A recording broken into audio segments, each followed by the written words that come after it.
Now let us come to the most awaited part of the event, GST Workshop 3.0 by none other than Mr. Jatin Harjai, FCA advocate and leader, JHA Legal. Mr. Harjai is highly recognized for his contribution and expertise as an advisor and consultant in the field of financial consultancy and tax advisory.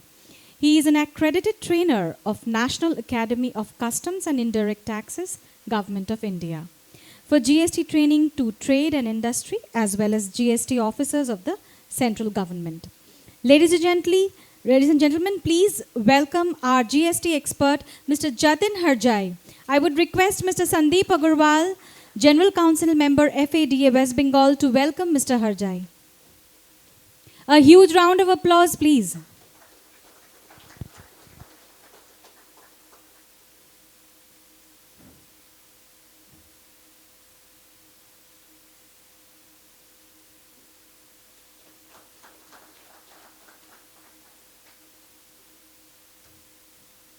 Sir, I will take that for you. Thanks for being here, sir. Now it's your stage. Thank you.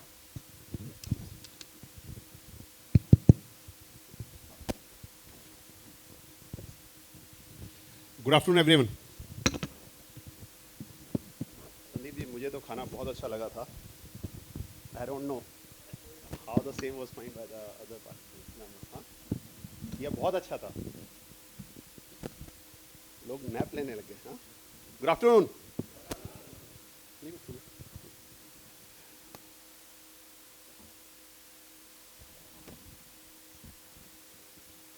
एक दो disclaimer दे देते हैं। First of all, don't expect that after this session is over, that all of your doubts will also over. Don't think, because my doubts are still pending. So how come I can remove your doubts? So that is why we say we are practicing. We never get perfect. Huh? So we are practicing. Anyways,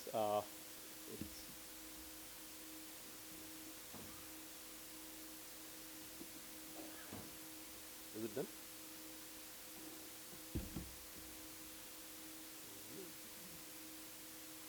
Just a minute.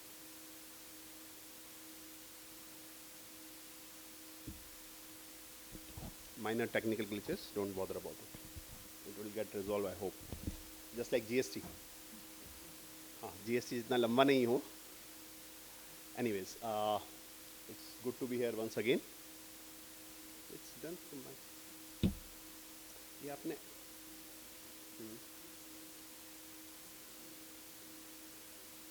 इसमें तो मैंने कभी कुछ किया नहीं था।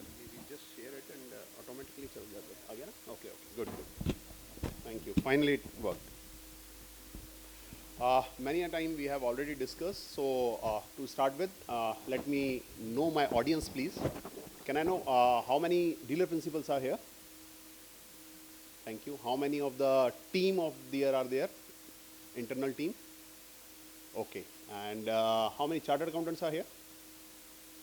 So many chartered accountants are also there. Thank you very much for a very, very quickly response. Good and simple tax. I don't know, है या नहीं, बोलते हैं ऐसा. Before I start taking issues of GST, I would like to touch upon what any tax law, or for that matter, any law is. Why I am saying so? Because see, we are living in the world of information. And many a time we don't know how much reliable this information is. So many times I receive messages on WhatsApp, oh, this is the rate change, sir, ये कब से applicable होगा? When I open it, I get to know it is some AAR of Tamil Nadu. ये ITC मिलना बंद हो गया. I go to the notification, there is no notification. So I have absolutely stopped seeing any messages on WhatsApp except direct communications, that's it. Because many a time we go through with the forwarded messages, maybe at times things reported in newspapers, magazines, please mind, nothing of them is law. What the law is? Supreme law of our country is Constitution of India. That's a supreme law. After that, Parliament and the state legislatures are empowered to make laws in their respective fields. So any of the enactment passed by the Parliament or the state legislature is the basic law. If we talk about GST, then CGST Act, SGST Act, IGST Act, Cess Act, UT is also there. So these are what the actually bare act which is fundamental of any statutory provision. Then any rule or notification released or published thereunder, that is what the law is. After that, judgments of the High Court in their respective territory and of the Supreme Court for whole of the nation is law of the land. This is what our Article 141 read with 142 says so. That is law of the land. Apart from this, nothing is law. Nothing is law apart from this. Oh, sorry, let me rectify. One thing is also law. Many a time we see advance rulings are there. Advance ruling is a law for the person who sought it. That's it. Let us say you have read an advance ruling. Bengal advance ruling is there in case of top link or something. That demo car credit is eligible. Everyone is happy. But please mind, it's not law for you. You cannot refer it. If you are referring it, it is futile exercise. Now there is another advance ruling in the case of BMW, which says ITC on demo car is not eligible. People are sad. I'm saying same thing again, that's not the law. None of the advance ruling is law. Those are the law only and only for the purpose for the person who sought it. That's it. Please don't refer to advance ruling. Advance ruling का अगर मैं आपको थोड़ा देसी style में अगर if I'll tell you what the standing is, let us say there is an dealer in Tamil Nadu. You are sitting at Kolkata. There is a dealer in Tamil Nadu, and in his case, ITO made a disallowance of some festival expenditure. So whether order of that ITO have any precedential value for your case? Exactly the same this advance ruling is. So please don't make your decisions on the basis of advance ruling. Many a time it is being commonly seen that, oh, that advance ruling said so. मैंने सिर्फ आपको refer करना था इसलिए दो advance ruling बता दें, otherwise normally I don't read it. I only read advance ruling when I need to challenge them. Otherwise, advance ruling is not a law. Now let me tell you another aspect which is very important. See, अभी GST में एक बड़ा important aspect क्या है? Now it's almost 6 years that GST launched in our country.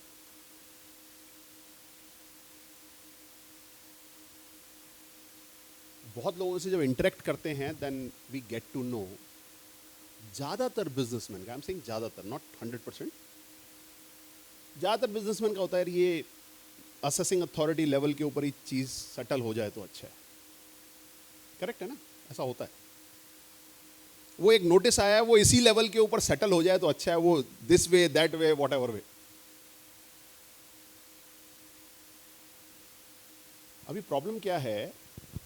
Unlike income tax or unlike VAT or unlike excise, GST is all having altogether different dimensions of administration. Please mind, there are total 7 different departments who are watching you under the GST itself. 7 departments. Central Admin, Central Audit, Central Enforcement, similarly State, and then DGGI. Total 7 departments are there who are watching you. So एक notice आया, आपने उस notice को settle कर लिया, आप सोच रहे हैं बहुत अच्छा हुआ, बाकी 6 से भी सेटल करना पड़ेगा अगर ऐसे करना है तो. So my advice will always be, take your positions in your business on the basis of legal provisions, not on the basis of what some officer has said, what any consultant has said. You can use the consultant, person like me, for framing your opinion. If you think मेरी opinion अच्छा है, follow it. If you think I'm saying something wrong, take a second opinion as well. Doctors के case में करते हैं ना, जब घर में तबीयत खराब होती है तो क्या करते हैं, लग रहा है यार ये डॉक्टर मेरी बीमारी पकड़ नहीं पड़ा और समथिंग, वो we take a second opinion. What's the harm in that? कोई प्रॉब्लम नहीं. आज के सेशन में भी I will follow the same approach जो शायद पहले भी रखा होगा. What are I tell you, that is my own analysis. My views may differ from maybe any other consultants, maybe whatever you are following till now, and I don't claim to be right. What I claim, that I am speaking from some of my analysis, and you have every right to ask me what that analysis is.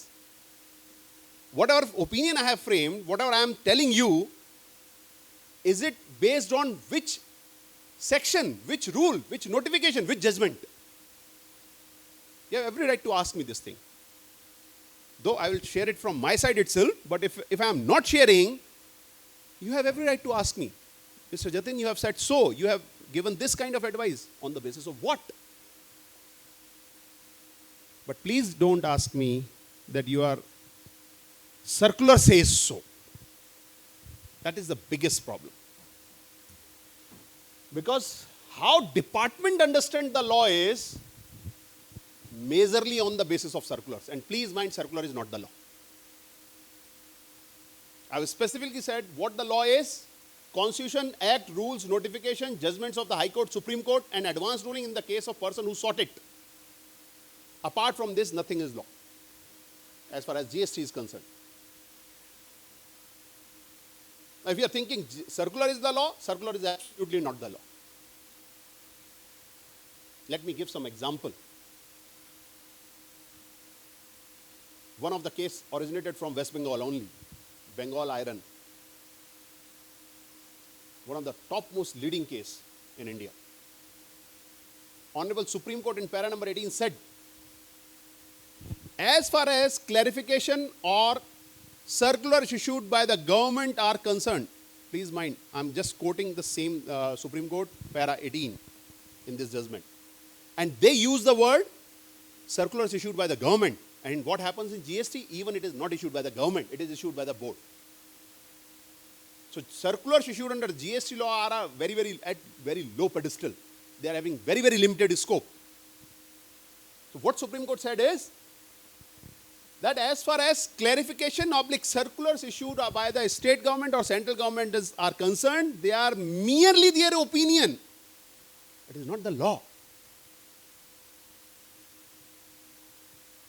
अभी आपको एक second example मैं बताता हूं. कई बार होता है ये सर्कुलर आया हुआ है, ये प्रेस रिलीज आया हुआ है, इसकी बेसिस के ऊपर एक डिसीजन ले लिया हमने, और कल को आपने भी देखा होगा बहुत सारे केस के ऊपर अपन ओपिनियन क्या बना लेते हैं बेस्ड ऑन की एडवांस रूलिंग ने क्या कहा, ये सर्कुलर ने क्या दिया हुआ है. Let me give you an example. You may refer that more specifically, whosoever are legal professional or chartered accountants are there, they can analyze what I am saying. Let us say there is a press release, there is a circular, there is a FAQ, so many things are there. There is a flyer issued by the government कि GST में ऐसा होगा, credit मिल जाएगा इसका, something like this. X amount इसका credit मिल जाएगा. And you are happy, अरे यार इसका credit मिल रहा है. So I hope you all understand Hindi ना? Yes, because मेरी mother tongue हिंदी है तो automatically बीच में आ जाता है. See, you are happy seeing that circular, or you are happy seeing that press release or FAQ or a flyer that okay, government has clarified it that this benefit is available. Please mind, before taking this kind of position, please mind my words again. Law is only act, rules, notifications, judgment of the court and ARs in case of the person who sought it. Circulars are not the law. Press release is not the law. Flyer is not the law. FAQ issued by CBIC is not the law. You may refer to understand, that's it, but it is not the law. If someone wants to refer, let me quote one of the judgments, CIT versus Anjum MH Ghaswala, Supreme Court judgment, para 32. What happened in that case? There was a press release issued by the Central Board of Direct Taxes that so and so kind of deduction will be available. This is what quoted by the Council of the Businessmen, Anjum MH Ghaswala, Council of the Assessee. They quoted, sir, ये देखो ये press release है. किसने issue किया? CBIC ने. Supreme Court said only one thing. Mr. Counsel, don't you know it is not the law? Please follow the law. So you cannot claim any deduction on the basis of a press release. So please be careful. कई बार आप opinion सिर्फ और सिर्फ इन चीज़ों के ऊपर basis होके बना लेते हैं. Please mind, ultimately कल को ना जतिन हरजाई से कुछ जाने वाला है, ना ऑफिसर को कुछ मिलने वाला है, कुछ होने वाला है. Ultimately it is you जिसको की face करनी है चीज़ें. Ultimately it is the businessman.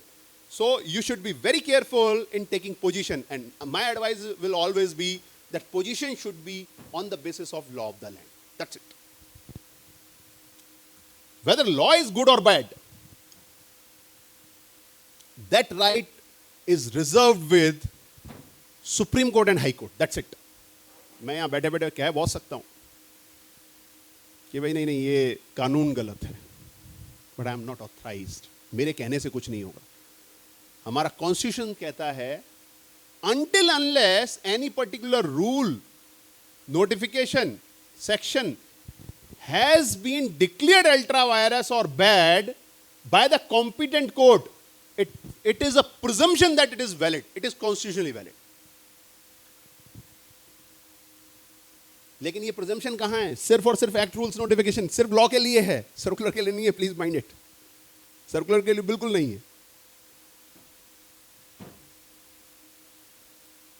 With this background, only conclusion is, I just wanted to touch all these aspects so that we should be careful in taking positions, decision making, कि क्या हमें call लेना है. Till evening, I am with you. I will not refer to any of the advanced ruling, and none of my opinion will be based on any advanced ruling. There is an agenda which I framed that these are the items which are actually making some noise in this particular industry from the dealership point of view. So please have a quick look. I would like कि आप मुझे बताओ इसमें से आप क्या discuss करना चाहते हो. This is sales promotion item. Sandeep ji ने बोल दिया लेना ही पड़ेगा मुझे. Write off of balances बहुत बार होता है. There are customers, उनके लेजर में बैलेंस है, राइट ऑफ कर दिया.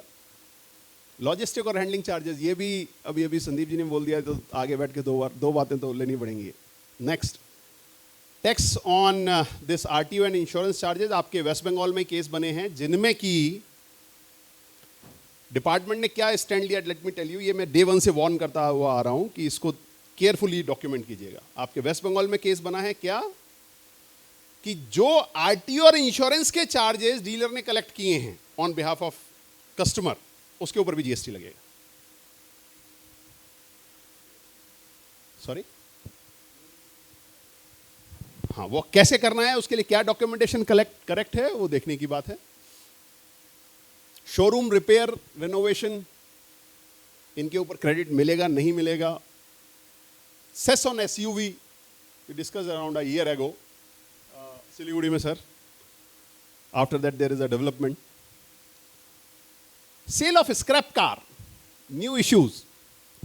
आई डोंट नो अभी ये यहाँ वेस्ट बंगाल में बना नहीं बना, कई जगह डीलर्स के ऊपर ये केस बना है. आपके यहाँ बना है किसी का?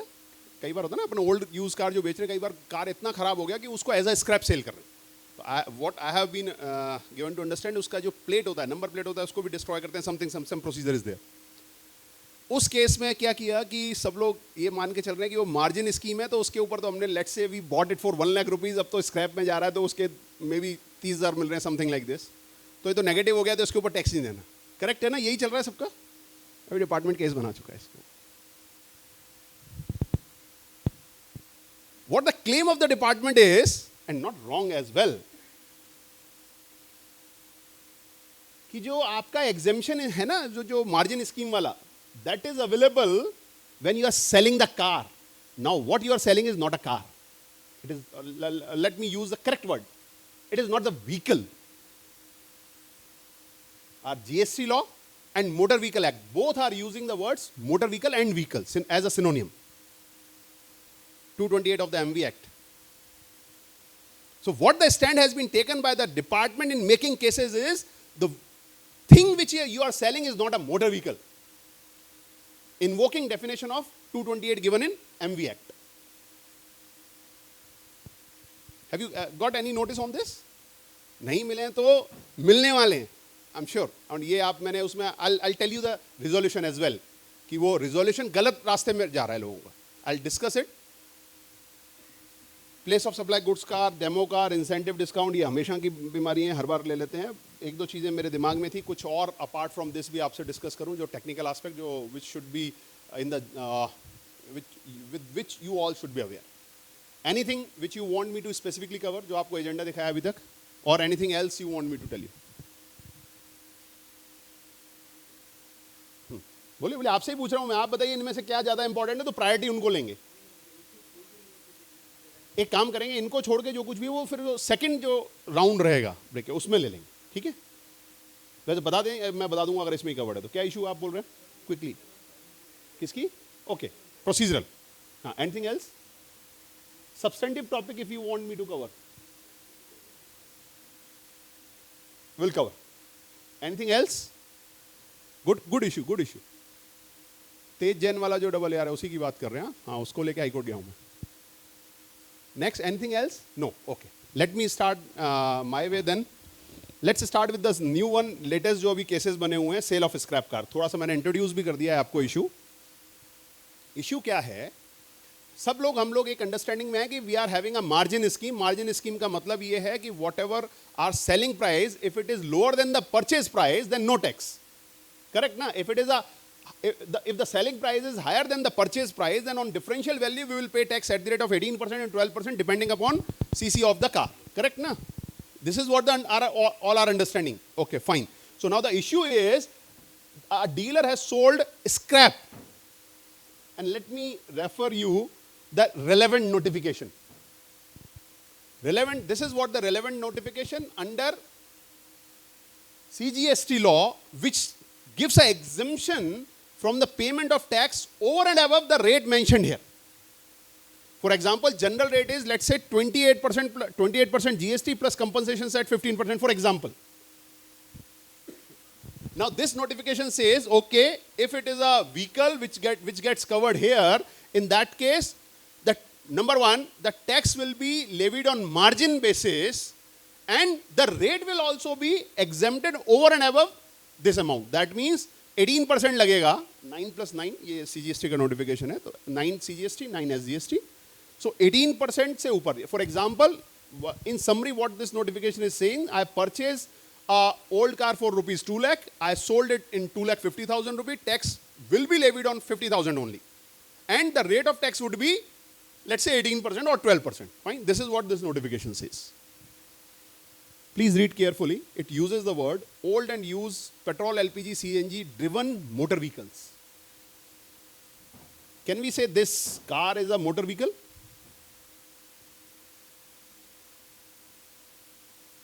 What is motor vehicle is defined in section 276 for the purpose of GST. It says, please refer Motor Vehicle Act. And the Motor Vehicle Act says, motor vehicle or vehicle means any mechanically propelled vehicle adapted for use upon the road. Can that vehicle be used on the road? जिसकी हम बात कर रहे हैं? Answer is absolutely no. So I am saying, in my humble opinion, department is absolutely right in denying benefit of exemption notification number 8/2018. The exemption department is absolutely right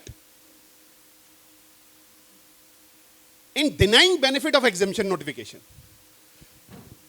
Abhi jab I was handling this particular case, I was surprised to see the reply which was filed at an earlier stage. Whosoever drafted the reply was insisting again and again Sir, this is a car. Ultimately, it can be used as a car. If someone wants to make engine change, if someone can change the engine, he himself can go to the register, go to the RTO, can take up the plate, and then this will be able to run on the road. Absolutely rubbish argument in my humble opinion. ऐसा argument लेने से कोई फायदा नहीं है जो कि आप लिटिगेशन में आगे जाएं and after 10 years you get to know अब आपको टैक्स अलोंग विद टैक्स से डबल अमाउंट का इंटरेस्ट भी देना पड़ रहा है. Let me give you what is a solution to it. In my humble opinion, no tax on this transaction. But the reason is different and you'll have to take reason at an appropriate level. अगर आपने वो reason नीचे नहीं लिया तो ऊपर लेना बहुत डिफिकल्ट हो जाएगा. Let me tell you, there are two type of margin scheme under the GST law, not one.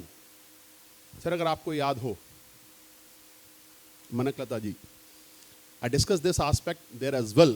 Last time Siliguri we met, if I'm not wrong, correct? So I told that there are two type of margin schemes and ये अब मैं detail में ढंग से इसलिए बता रहा हूँ क्योंकि अब केसेस बन गए वहां पर जहां ये यूज होने वाला है. There are two type of margin schemes. Number one given in Rule 32 sub Rule 5. Number two, notification number 8/2018, dated 25th January 2018.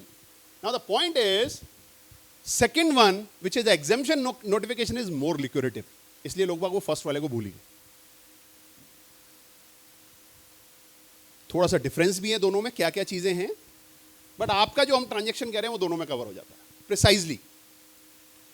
जो नोटिफिकेशन नंबर 8/2018 है, that is the exemption notification. Rule 32(5) tells you value of a particular supply on which tax is to be given, tax is to be paid. 32(5) applies on every dealer who is dealing in used car or second hand car. Sorry, not car, any goods. यानी कबाड़ी वाला जो है, जो किसी कोई भी दूसरे आइटम बेच रहा है, he will get covered into it. यानी आप ओल्ड और यूज्ड कार के किसी भी गुड्स में डील कर रहे हो, you will get covered into 32(5). Whereas notification number 8/2018 came to give a benefit to the selling of the car only. Dealer may or may not be dealing in car. For example, Jatin Harjai is a registered dealer under GST. I bought car for my own usage. Now I am going to sell it. So, am I a dealer who deals in used car? No. But then also I can take benefit of 8/2018, but I cannot take benefit of 32(5). लेकिन fortunately जो आपका business है use car का, ये दोनों जगह fall करता है, चाहे इधर से पकड़ लो चाहे उधर से पकड़ लो. दोनों में एक सिमिलैरिटी है, आईटीसी दोनों में अलाउड नहीं है. जो मार्जिन की कंप्यूटेशन करनी है वो भी सेम है दोनों में, कि selling price minus purchase price.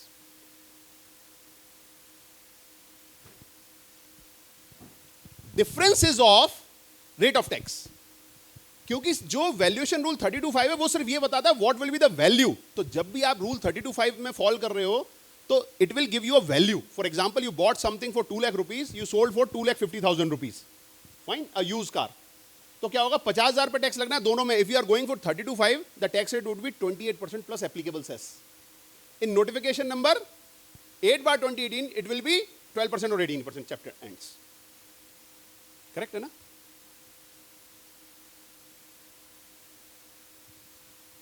हमारे केस में क्या होने वाला है, हम जो केस डिस्कस कर रहे थे, स्क्रैप, लाख का परचेज किया, बेचा कितने का, 30,000 का, लॉस में ही बेचा.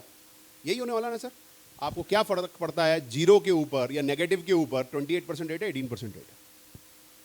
Does it matter for you? So forget this one.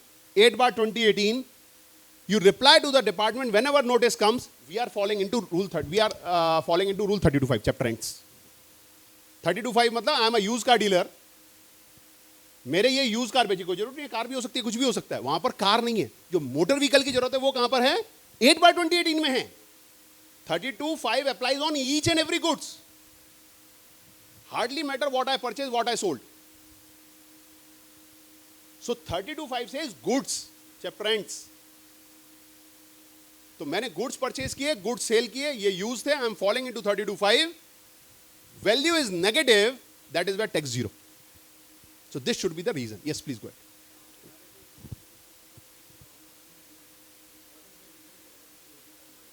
Scope बिल्कुल अलग है ना. मैंने आपको मेरा एग्जांपल दिया.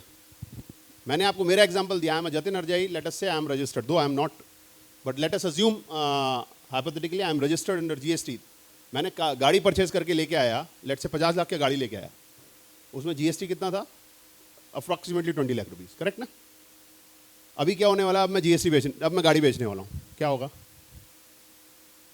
दोबारा 28% प्लस सेस दूं मैं. That is why notification number 8/2018 came. How come? I can not, because I am not a use car dealer. I am not a dealer of use goods. I can not go in to it. So basically वो आया था मेरे जैसे लोगों को benefit करने के लिए, या जो मैंने एग्जाम्पल दिया उनको बेनिफिट करने के लिए. But since it is beneficial for all, it is beneficial for used car dealer as well. So you have some question? Yeah, please.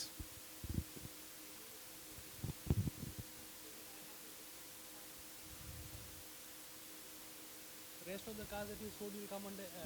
There is no procedure that you have to opt for something. You don't have to. No, there is no procedure. Because in the rest of the cars we'll do 18. No. You can do that. There is only one condition which is common in both. No, margin is the outcome that on which you will tax. The condition is you will not take input tax credit. That's it. There is no other condition. And rather that input tax credit condition is also different one if I go more technical into it. 8/2018 says आपको credit नहीं लेना है GST में, service tax में, VAT में, excise में, आपका उसके ऊपर क्रेडिट नहीं लिया हुआ होना चाहिए. ये भी पॉसिबल था ना. जतिन हरजाई ने जीएसटी से पहले का कार खरीदा हुआ था और आज सेल कर रहा हूं. Then also I'll be in 8/2018. Whereas rule 32(5) says only कि input tax credit नहीं लिया. Input tax credit मतलब GST वाला input tax credit नहीं लिया. That's it. Correct, sir? Any other question on this? Please, go ahead. Total आपको बताना है और कुछ नहीं है. अच्छा, यूज कार डीलर हो कैसे बताना है? You are dealing into use car ना, और कैसे पता लगेगा? आपके कंडक्ट से पता चलेगा. किसके? ओके, होंडा के dealer. Okay, fine.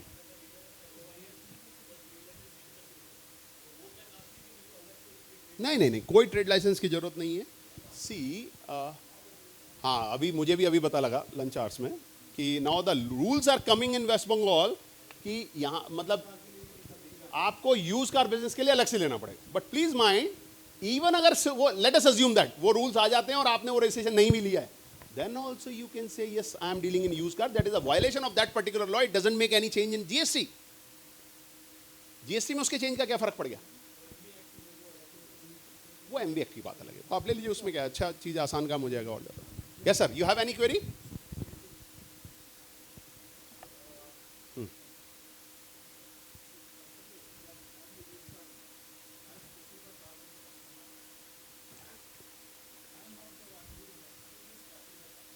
Okay.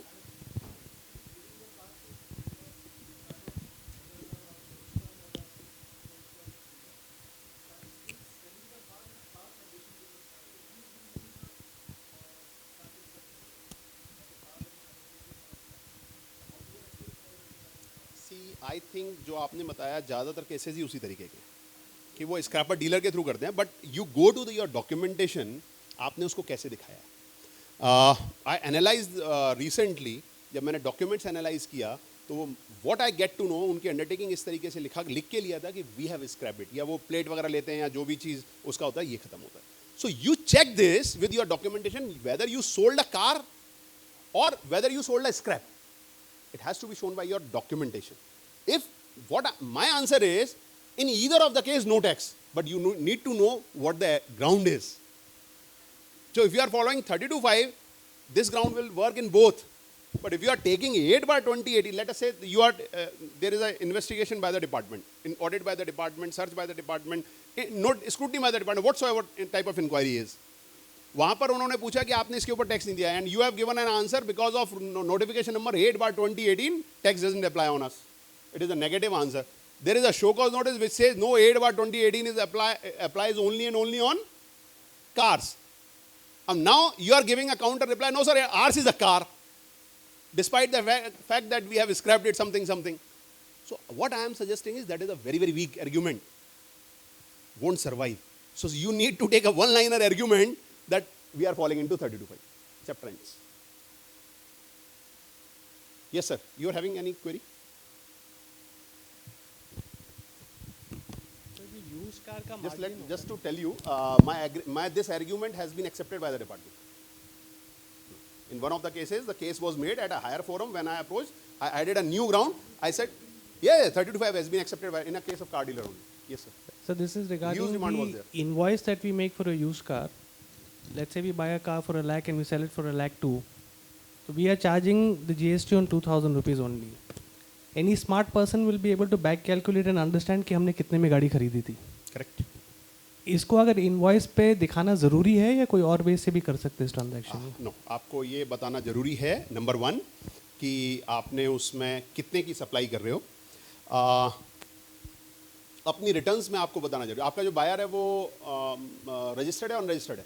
Sir ज़्यादातर अनरजिस्टर्ड होते हैं, कुछ वेंडर भी होते हैं जो रजिस्टर्ड होते हैं. In that case, I'm just giving you a way out.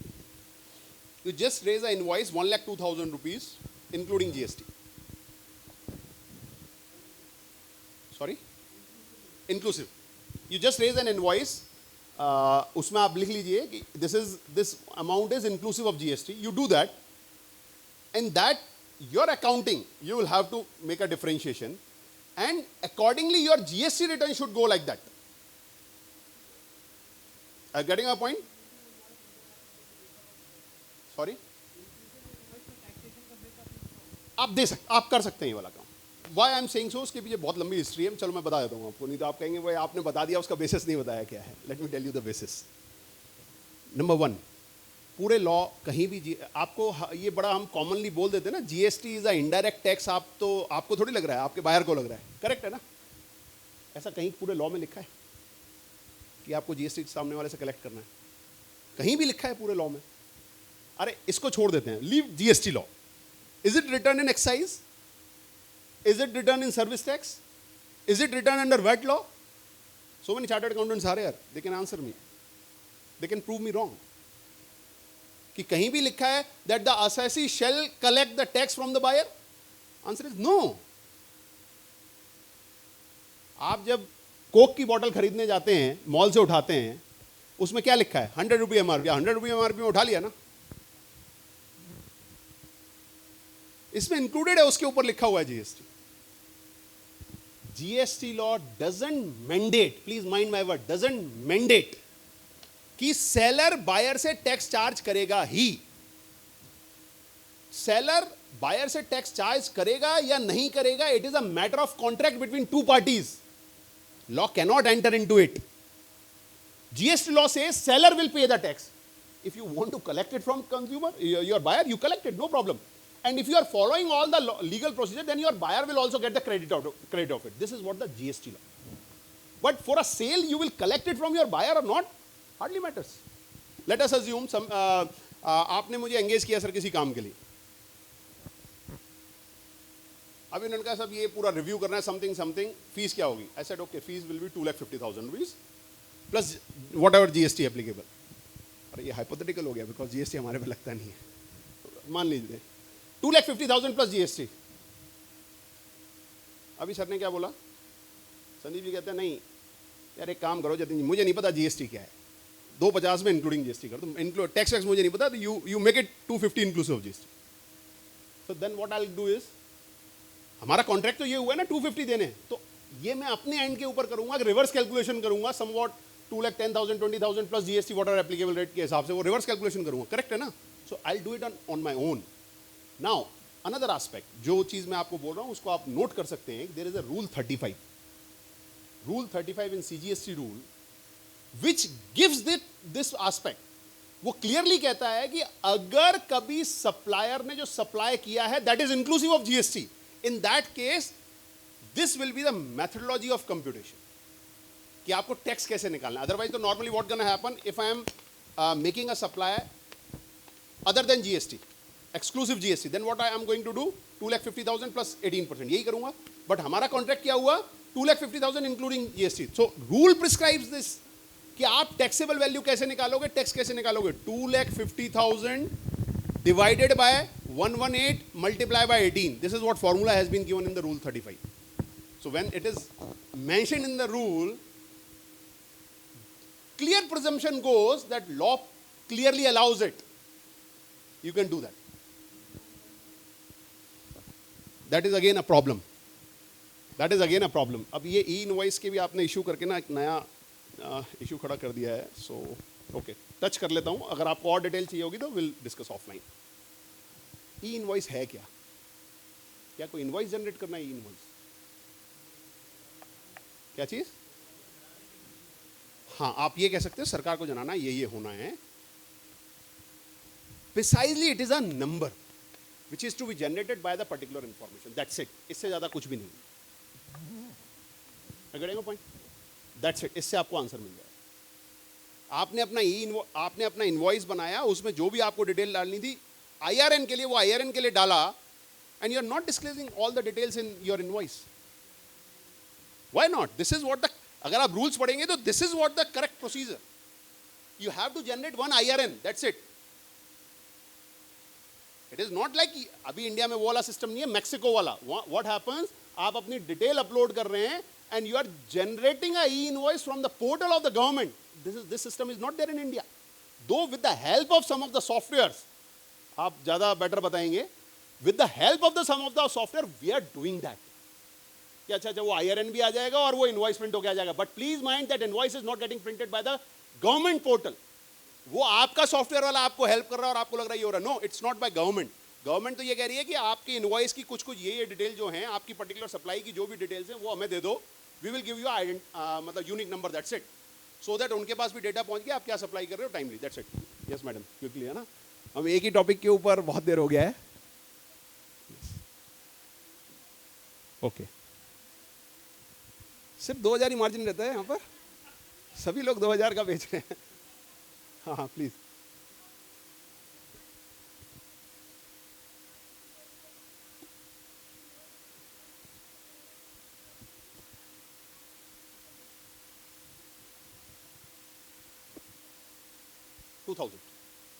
Yes, taxable value is otherwise 2000.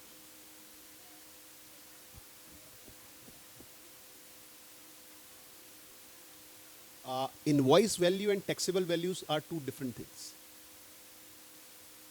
जो taxable value GST law में होती है, that is value as per section 15. And जो मैंने आपको बताया, value under section 15 is computed in the manner prescribed. Rule 32(5) says me कि आपकी जो value है, please mind the word, value of supply shall be 2000. ठीक है? आप थोड़ा सा अपनी इंडस्ट्री से हटके भी सोचेंगे तो आपको बड़ा और थोड़ा सा आसानी से समझ में आएगी ये चीज़। आपने फ्लैट बाय करने जाइए, क्या टैक्स रेट है जीएसटी का फ्लैट के ऊपर? Sir let me rectify you, it's 7.5%। ये गलत फहमी है, 5% है। 1/3 का रिबेट मिलता है on account of land. So let us assume you are buying a flat for 1 crore rupees. Invoice कैसे बनेगा? Sale consideration और supply value 1 crore, taxable value 67 lakh rupees, और 67 lakh rupees के ऊपर 7.5% लगाएंगे तो टैक्स उतना ही निकल के आएगा जो 1 करोड़ के ऊपर 5% आता है। अब इसलिए हम लोग इजी के लिए कह देते हैं 5% टैक्स रेट, वही छाप देते हैं सब जगह, वही अखबार में लिख देते हैं। बट करेक्ट वे आउट क्या है? It is 7.5% on the 2/3 value, आएगा वो 5 ही, लेकिन this is the way how you are suppose to be reported in your returns also. अगर नहीं करेंगे तो वो नोटिस आने वाला है, फिर उनको समझाने वाले हो आप। हाँ, ये भी बड़ा समझाने के तरीके हैं, समझाने के अपने अपने तरीके हैं। आपका तरीका कुछ अलग हो सकता है, मेरा तरीका अलग हो सकता है। यस, सॉरी मैडम, मुझसे बात कर लीजिएगा। हाँ।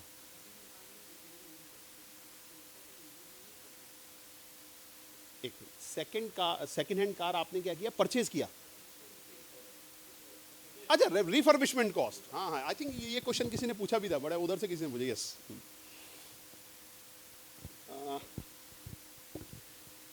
भाई इसको रिकॉर्ड करते हो ये अच्छी बात नहीं है।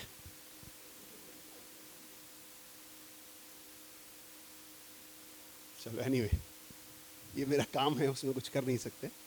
Let's take this example. कोई बात। हाँ, ये एक ऐसा ही बड़ा एक मजेदार किस्सा हुआ था। मेरे एक सीनियर थे, व्हाट हैपेंड विद देम, एक किसी क्लाइंट के यहाँ पर सर्च हुआ, उन्होंने एक ओपिनियन दे रखा था कि this is taxable, but somehow company ने उसका स्टैंड लिया था इट इज एग्जेम्प्टेड। और जब वो मैटर कोर्ट में चला तो वही आर्ग्यू कर रहे थे इट इज एग्जेम्प्टेड। कोर्ट में डिपार्टमेंट ने आर्ग्यू, सब देखो ये खड़े होकर यहाँ आर्ग्यू कर रहे हैं कि ये एग्जेम्प्टेड, इनकी खुद की ओपिनियन दी हुई है कि ये टैक्सेबल है। तो उन्होंने क्या कहा होगा, सोचिए क्या कहा होगा। यू के my Lord's, it is just like many other occasions where you find me wrong. So, no problem. See, being in this profession, we have to argue either way. Let's take an example, formulate an example to understand it better. 2000 वाले में थोड़ा complicated है, 1 लाख 1.5 लाख कर देते हैं उसको। 1 लाख का purchase किया, 1.5 लाख का सेल किया। This is what the car का example.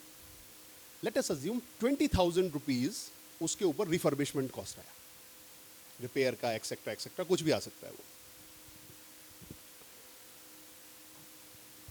Hypothetically let us assume 10% is GST rate, easy calculation रहेगी। अभी क्वेश्चन ये है, number one, there are two questions actually. Number one, what is margin? Margin is 150 minus 1,50,000 rupees or 150 minus 1,20,000 rupees, 30,000 rupees. This is what one question. Now, let me tell you another question. Whether input tax credit on these 20,000 rupee expenditure will be available or not. These are two separate questions. Please identify them separately. Mix मत कीजिएगा। आपने जो question मुझसे पूछा था, जिस advance ruling का आपने जिक्र किया था, that was asked for this set of question. क्या मार्जिन कितना है? आईटीसी के लिए वो था ही नहीं। Please read that advance ruling. Question किसी ने ये पूछा, in fact that was a car देखो का नॉमिनी था वो। उन्होंने क्वेश्चन क्या पूछा कि उनको अपना यूज कार बिजनेस चालू करना था, they wanted to play safe. And मेरे पास जब भी कोई पूछता है, हो सकता है आप लोगों में से कई बार किसी ने पूछा हो एडवांस रूलिंग के लिए, I always said don't file any application before authority for adverse ruling. This is not advance ruling, this is adverse ruling, क्योंकि 95% गलत आता है। उनको रेवेन्यू बायस है और रेवेन्यू बायस से ही रिस्पॉन्स करते हैं उसको। वहां पर उन्होंने क्वेश्चन ये पूछा कि हमारा जो मार्जिन है वो कितना है, और जो अपना ओपिनियन उन्होंने दिया, उन्होंने कहा हमारे हिसाब से 30,000 होता है, तो हमें जो टैक्स देना है वो 30,000 के ऊपर देना है। This is what the stand taken by the assessee. AAR said no, you have to pay tax on 50,000 rupees. They filed an appeal before the appellate authority to the advance ruling. उसने भी कहा no, tax 50,000 के ऊपर देना है, but एक मजेदार काम और कर दिया। The point which was not at all raised at any forum, जो उसमें इशू था ही नहीं, they have decided that also. उन्होंने क्या डिसाइड कर दिया? अपील ने, नीचे वाले में नहीं है, अपीलेट अथॉरिटी साइड क्रेडिट भी नहीं मिलेगा। यानी आप टैक्स दो 50,000 के ऊपर और 20,000 के ऊपर क्रेडिट भी नहीं मिलेगा। This is what they have decided without being asked. जबकि ये this is a cardinal principal of law कि आप नया पॉइंट डिसाइड नहीं कर सकते अपीलेट फोरम में। लेकिन जैसे हमारे अथॉरिटीज का बड़ा अच्छा दिमाग चलता है,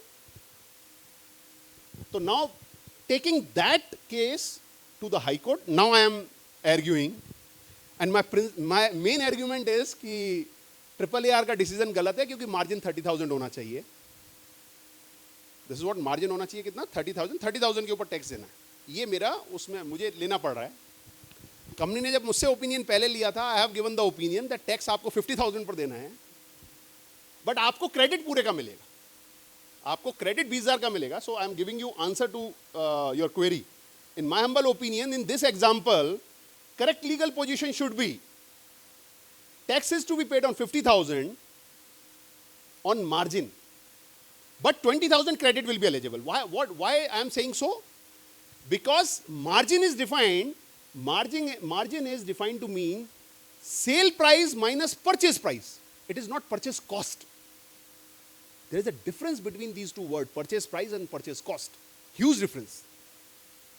Purchase price means the value which I am giving to my seller.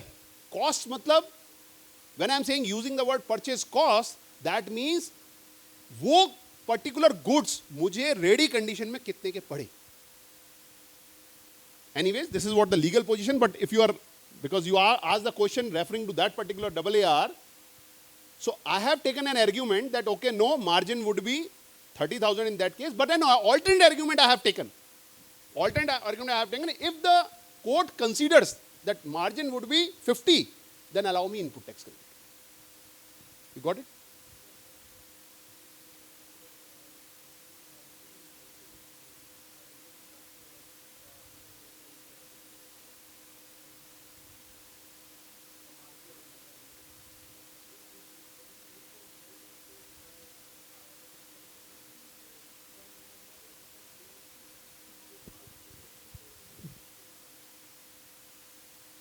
क्यों?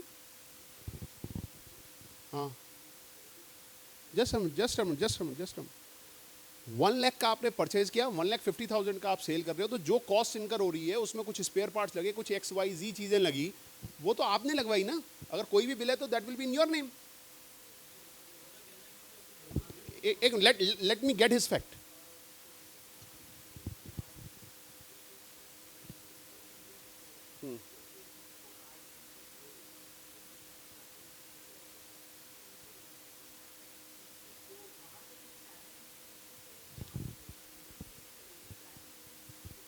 So see, your question and your document facts are not synchronized. Your documents are saying that you are selling vehicle, buying 1 lakh, selling 130, and you are recovering 20,000 rupees from your customer. Are you getting my point? It appears that this is what your documents saying. आगे आपको बस समझ में, तो हमेशा document से देखिए. और दूसरा एक चीज देखिए, हमेशा ध्यान रखिए, ये जितने भी सॉफ्टवेयर हैं, आज हमने देखा real book, correct ma'am, real book, tally, XYZ, वो टाटा वाला भी आता है, क्या है जो भी नाम, हाँ जो भी, ये सब हमारी हेल्प के लिए. ना तो ये कानून है कोई भी, ना ये कानून चेंज कर सकते हैं. अगर कल को आप ये कहने वाले हैं कि मेरा DMS ऐसे नहीं करने देता और ये नहीं करने देता, वो जैसे for example place of supply की बात करें, वो DMS की वजह से ही सारे गड़बड़ हो रखे हैं, सबके केस बनने वाले आने वाले टाइम में. सो DMS में ऐसे होता है, it is not the answer. आप देखिए आपका DMS क्या करता है, उस ट्रांजेक्शन को समझिए. अगर DMS करेक्ट नहीं है तो उसको करेक्ट करवाइए, या फिर ट्रीटमेंट जो DMS कर रहा है उसके हिसाब से कीजिए. डोंट डू दिस कि हमारा डॉक्यूमेंटेशन तो DMS से कर लिया, लेकिन हम टैक्स ट्रीटमेंट वो करेंगे जो हमारे को ट्रांजेक्शन समझ में आ रहा है. Tax treatment should be as per that documentation. तो जो मुझे आपने अभी तक बताया उसके हिसाब से मुझे ये समझ में आ रहा है कि जो एक्स्ट्रा रिफर्बिशमेंट कॉस्ट आप लगा रहे हो, that is on account of customer. यानी आप ये कह रहे हो कि कस्टमर ने मुझे कहा इसको ठीक कर दे, तो you are not selling in 150, you are selling in 130, and after that you are giving him दो सर्विसेज जो कि रिपेयर या रिफर्बिशमेंट की अदरवाइज होनी चाहिए. This is what I can understand from your facts. आगे चलते हैं sir.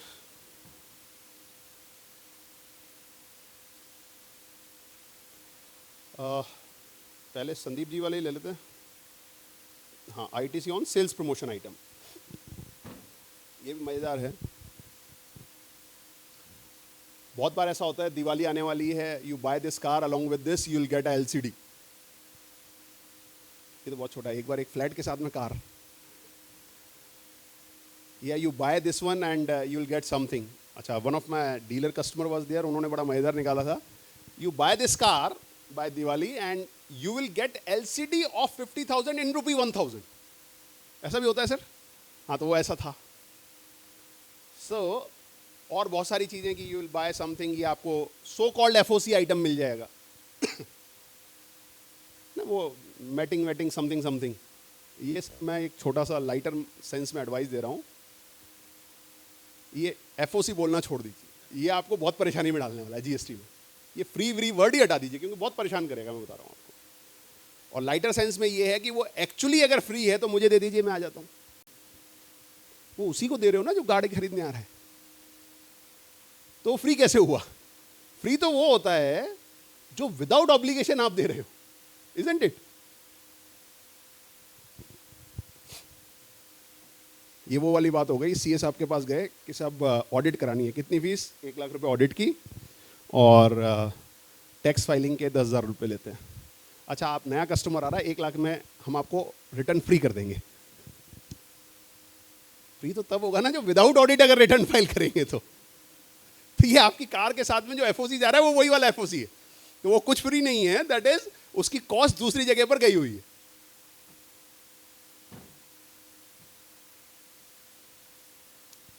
So before I take up some example, क्योंकि ये इसका आंसर सीधा यस या नो में नहीं, सबके दिमाग में यही है कि उसका क्रेडिट मिलेगा या नहीं मिलेगा, तो इसका आंसर यस या नो में नहीं है। You will have to analyse facts कि आपके फैक्ट्स क्या हैं, then you will get the answer.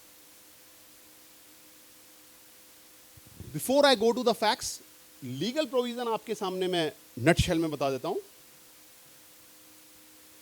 GST का जो इनपुट टैक्स क्रेडिट का बेसिक प्रोविजन है, जहां से एलिजिबिलिटी आती है, that is section 16 subsection 1, which says every registered person shall, comma, यानी कि पहली कंडीशन रजिस्टर्ड होना चाहिए, subject to such terms and condition as may be prescribed and in the manner provided in section 49(9). अभी क्या बोल दिया उन्होंने कि जो मैनर हम बोल रहे हैं 49 वाला, 49 का मैनर क्या है, वो सीजीएसटी से सेट ऑफ हो जाएगा, आईजीएसटी से सेट ऑफ हो जाएगा, एसजीएसटी से नहीं होगा। सिमिलरली एसजीएसटी से, एसजीएसटी आईजीएसटी बस सीजीएसटी से नहीं होगा। That's it, this is what manner they have provided. Terms and condition जो उन्होंने डॉक्यूमेंट्स बता रखे हैं, ये आपको डॉक्यूमेंट्स मेंटेन करते हैं। टैक्स इनवॉइस होना चाहिए, गुड्स एंड सर्विसेज रिसीव हो जानी चाहिए, एक्सेट्रा एक्सेट्रा। ई इनवॉइस के केस में ई इनवॉइस होना चाहिए जहां पर ई इनवॉइस एलिजिबल है, ये this is a new rule 46 में। Be entitled to take input tax, be entitled to take credit of input tax. Now what is input tax, this is most important. आज भी जो वैट की legacy चली आ रही है, एक्साइज की legacy चली आ रही है, वो ऑफिसर्स के दिमाग में घुसी हुई है। वो क्या करते हैं कि अब भी आप देखेंगे स्टेट टैक्स डिपार्टमेंट वाले बहुत बार केस बनाते हैं, वो कहते हैं नहीं जी ये सोफा आपने परचेज किया, सोफे का क्रेडिट नहीं मिलेगा। बड़ा मजेदार अभी कुछ केस चल रहा था, an assessee bought a washing machine, उसका क्रेडिट लिया हुआ था। ऑफिसर कहता है ना ना वॉशिंग मशीन का क्रेडिट नहीं मिलेगा। मिलना चाहिए या नहीं? लॉ में आपको बता रहा हूं, what law says, credit of input tax. Input tax is defined to mean, section 262 says, input tax mean CGST, SGST, IGST chapter ends. बात खत्म। CGST, SGST, IGST, compensation cess और UT जहां पर UT है, वो जो आपने GST पे किया है आपके वेंडर को, that's it. This is what the layman's definition में, जो layman terms मैंने आपको समझा दिया, section 262 से इनपुट टैक्स का मतलब आपने जो GST दिया। मैं कार परचेज करके ला रहा हूँ, कार मैंने दिया। आप कॉफ़ी परचेज करके ला रहे हैं, खाना मंगा रहे हैं अपने यहाँ पर, या कुछ भी परचेज, कार परचेज करके लाए हैं, कुछ रॉ मटेरियल खरीदा है, कंज्यूमेबल्स खरीदे हैं, स्पेयर पार्ट्स खरीदे, कुछ भी खरीदा है, उसके ऊपर जीएसटी दिया, दैट इज इनपुट टैक्स। जहां भी आपने, यही तो बात करी, एलिजिबिलिटी का सेक्शन है। और आगे क्या कह रहा है, shall be eligible to take credit of input tax charge on supply of goods और सर्विसेज और both which are used or intended to be used in the course or furtherance of his business. तो की aspect है कि जो वो GST आपने दिया है वो उन सप्लाई के ऊपर चार्ज हुआ है जो आपने बिजनेस में यूज की। तो ये सेक्शन ये कहता है कि क्रेडिट सभी चीजों का मिलेगा जो आपके बिजनेस में यूज हुआ है। अब जैसे मैंने आपको एग्जांपल दिया, सोफा और वॉशिंग मशीन, क्या ये आपके बिजनेस में यूज नहीं हो सकती? सोफा तो बिल्कुल हो सकता है, वॉशिंग मशीन बिल्कुल हो सकती है। मेरे स्टाफ की यूनिफॉर्म्स हैं, ऑफिस के कर्टेन्स हैं, एक्सेट्रा एक्सेट्रा, बहुत सारी चीज़ें होती हैं जिनको वॉशिंग वगैरह होती है, तो आउटसोर्स क्यों करा, हमारे यहाँ पे कर लिया हमने। हाँ, वो चीज़ अलग है कि अब वो आया तो बुक्स में है, ये मुझे नहीं पता एक्चुअल क्या है, मुझे तो क्लाइंट ने यही बोला कि हमारे यहाँ पर यूज़ हो रहा है। अब प्रॉब्लम क्या है, 90% time, let me tell you, अभी मैं शायद संदीप जी को या किसको बोल रहा था, मुझे याद नहीं, मैंने कहा 90% ये हम जो इतनी मेरिट्स में और इतने जाते हैं ना कि भाई ये क्रेडिट इसका मिलेगा नहीं मिलेगा, 90% जो केस जीते जाते हैं वो इन चीज़ों पर नहीं जीते जाते, वो टेक्निकल जो डिपार्टमेंट गलती करता है उस पर जीते जाते हैं। लेट मी टेल यू, जैसे कि अभी मैंने वॉशिंग मशीन का एग्जाम्पल दिया, डिपार्टमेंट ने केस बनाया नहीं जी, सोफा और वॉशिंग मशीन के ऊपर क्रेडिट नहीं मिलता, बात खत्म, उन्होंने ऑर्डर पास कर, उनको दिमाग में ये है कि पुराना वैट अभी तक कि जो हम खरीद के लाए जब तक वो सेल नहीं करेंगे तब तक उसका क्रेडिट नहीं मिलेगा। तो पहले जो लॉ था वो क्या कहता था, when you are using these goods, when you are procuring something, input tax credit will be eligible if these goods are being used for resale, for export, for interstate supply, for being used as a raw material, for being used as a consumables, etcetera etcetera. Specific थे. यहाँ कुछ भी specific नहीं है. यहाँ क्या है, आपने जीएसटी दिया और वो चीज बिजनेस में यूज हुई है, क्रेडिट मिलेगा. Chapter ends.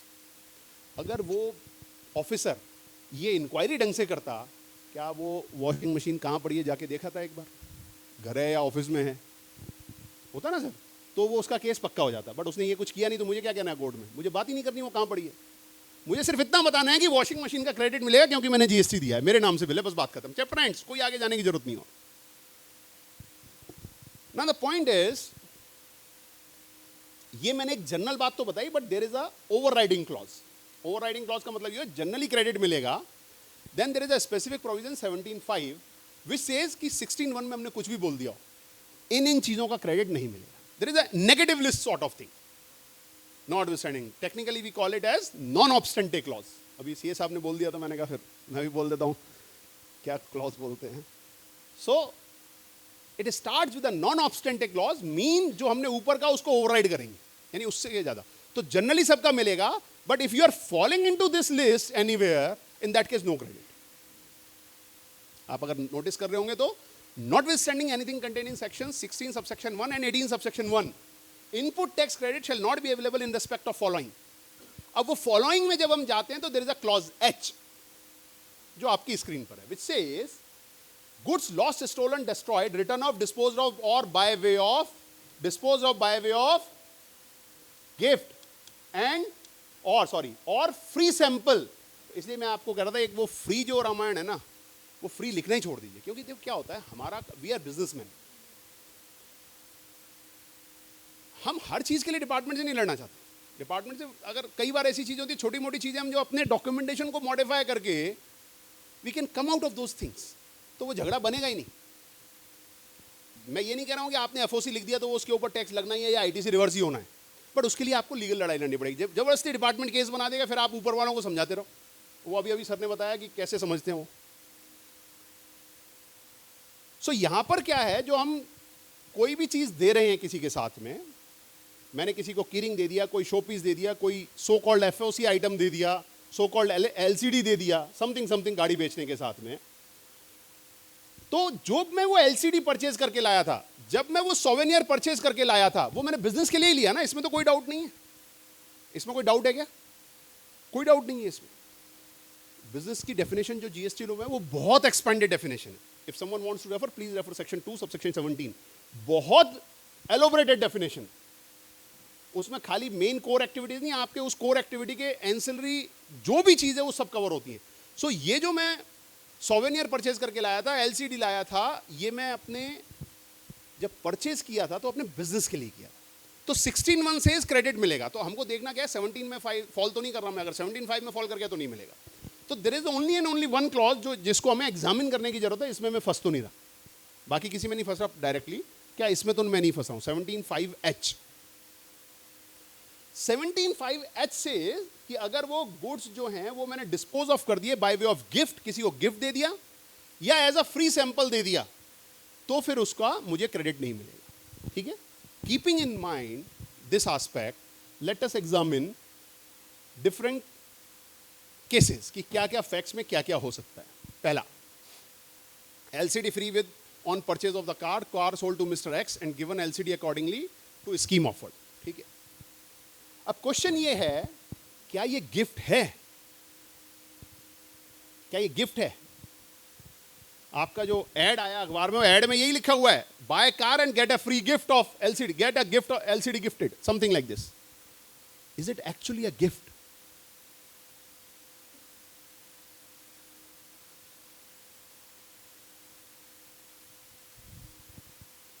What is gift? Gift होता क्या है? गिफ्ट क्या चीज होती है? Without obligation. Thank you very much. When there is no counter obligation. अभी संदीप जी मुझे कहते हैं आप मेरी कंपनी का रिव्यू कर देना, मैं आपको कार दे दूं, गिफ्ट कर दूंगा. ये गिफ्ट है क्या?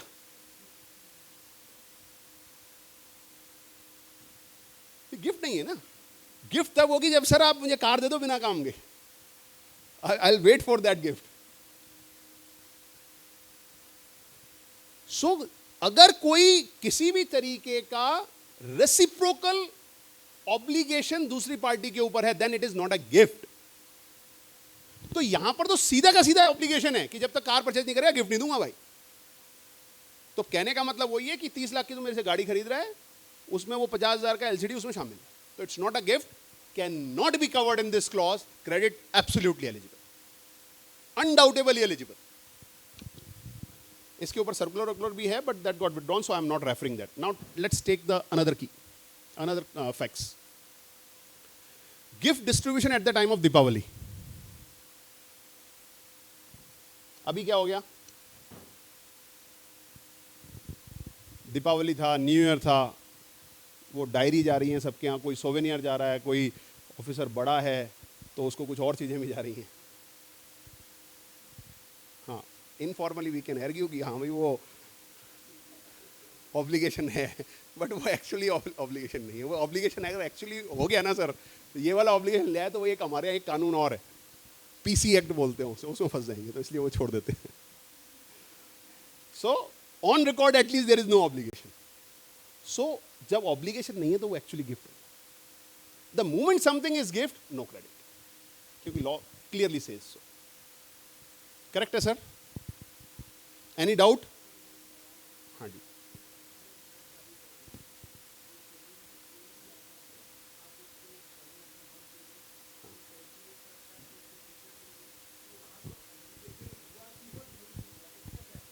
Sir you raise a very pertinent point.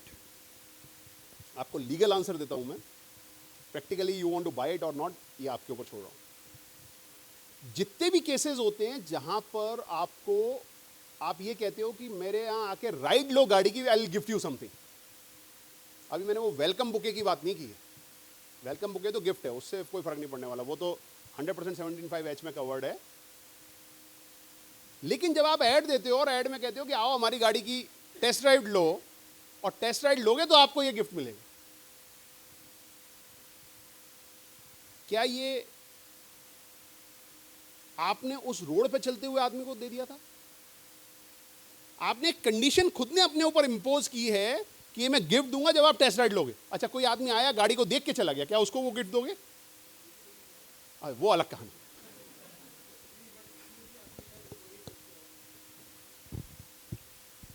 If there is any kind of obligation, if there is any kind of obligation on the other side मतलब आपके, मैं कंपनी की बात नहीं कर रहा हूं यहाँ पर OEM का कोई लेना देना नहीं है. Transaction is between you and your customer और योर पोटेंशियल कस्टमर. उन दोनों के बीच में क्या वो जो पोटेंशियल कस्टमर है उसके ऊपर कुछ ऑब्लिगेशन है, then only he will get this gift. If this kind of situation is there, legally speaking credit is absolutely eligible, 100% allowed. अब मैंने आपको क्यों कहा था I will give you a legal answer. See what happens, ये जो मैंने आपको आंसर दिया ना, ये नीचे वाले अथॉरिटीज नहीं मानने वाले. तो यू चेक कि आपका एक्चुअली इसमें कितना इन्वॉल्व है, टैक्स स्टिक कितना इन्वॉल्व है. अब पता लगे वो जो आप ऐसी वाली गिफ्ट दे रहे हैं उसका साल भर में क्रेडिट मिला के 2 लाख रुपए, जीएसटी मिला के ही मान के चलो 2 लाख रुपए. अब तो ऐसे में आप किसी सीए साहब को या वकील साहब को बुला के दोगे, उतनी फीस तो बोले जाएंगे केस की, to be very honest with you. तो ऐसे केसेस में you can take some practical stand कि क्यों झगड़ा लेना है, क्योंकि ये होने वाला है. ये जो आपको बता रहा हूँ कि इसमें डिपार्टमेंट के जो जूनियर लेवल के ऑफिसर हैं वो नहीं माने. ठीक है.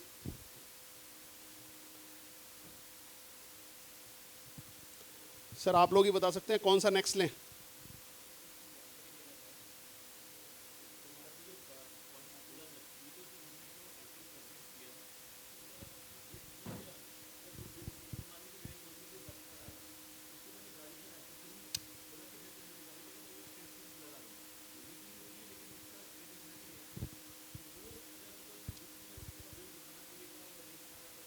I will suggest you to raise the invoice. Sorry? इसके बहुत तरीके हो सकते हैं, but I will advise you not to do a nominal billing. Don't do that. Okay, tax rate car वाला लगेगा, टैक्स रेट कार वाला लगेगा, टैक्स रेट प्रोडक्ट का मत लगा देना। अब यही तो प्रॉब्लम है ना, आप ये कह रहे हो कि कार मैं दे रहा हूं और उसके साथ में ये फ्री दे रहा हूं, लेट्स से 50 लाख की कार, उसके साथ एलसीडी फ्री, ठीक है। अभी आप क्या करना चाह रहे हो, व्हाट आई एम थिंकिंग, कि मैं एक काम करता हूं, इसमें से 50,000 का एलसीडी का बिल बना देता हूं और एलसीडी के ऊपर एलसीडी का बिल रेट लगा देते हैं 18%, ऐसा?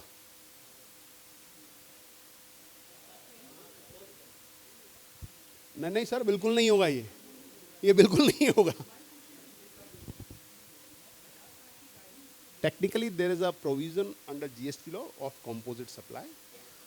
Composite supply का मतलब है when two or more taxable supplies are naturally bundled, and one of them is a principal supply. In that case, it will be treated as composite supply as per section 2 subsection 30, and treatment given in section 8 which says कि पूरी supply के ऊपर tax वो लगेगा जो कि नहीं sir, higher नहीं, जो प्रिंसिपल आइटम का है। अब प्रिंसिपल आइटम में अगर आपको लगता है कि वो एलसीडी प्रिंसिपल है तो सबके ऊपर 18 लग जाएगा, और अगर सब पूरा कर लूँगा, अगर आपको लगता है प्रिंसिपल कार है तो पूरे के ऊपर 28 प्लस सेस लगेगा। नाउ यू डिसाइड प्रिंसिपल कौन सा है। Accessories are different, accessories different, ना absolutely different, accessories is all together different aspect.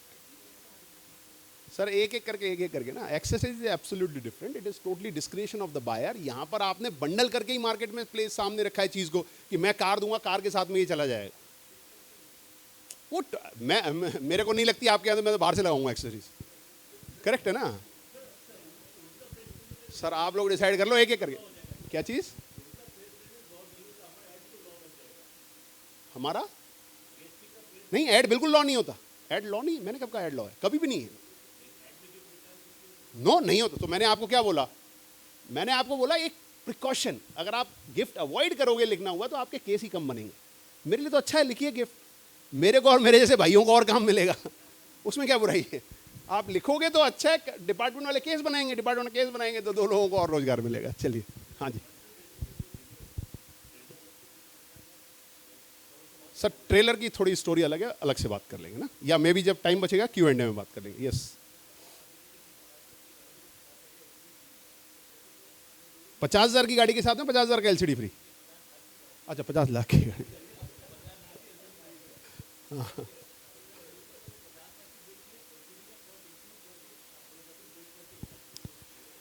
Most important item is your invoice must disclose कि ये आपने उसमें एलसीडी दिया है, मस्ट डिस्क्लोज। और I am saying to avoid कि नॉमिनल इनवॉइसिंग, जैसे कुछ लोग 1 रुपए वाला इनवॉइस कर दिया, वो वाला काम मत कीजिए, ठीक है? तो ये वाला चीज अपना पहले भी कई बार डिस्कस हुआ है डिफरेंट टाइम्स के ऊपर। There can be n number of ways दिखाने के। आप उसको पूरा वैल्यू दिखा के उसके ऊपर डिस्काउंट डाल दीजिए, नॉट अ प्रॉब्लम। आप पूरी वैल्यू डाल दीजिए, टैक्स रेट पूरा डाल दीजिए, 40 जो भी लग रहा है 28 प्लस है, नो प्रॉब्लम।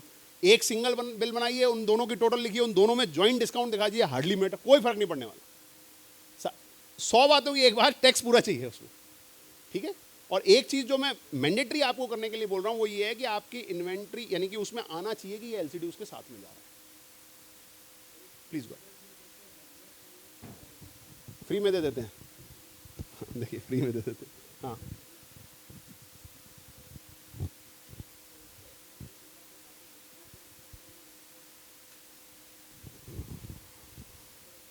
सर प्रॉब्लम ये भी है कि ये आपने कैमरा भी लगा रखा है सामने।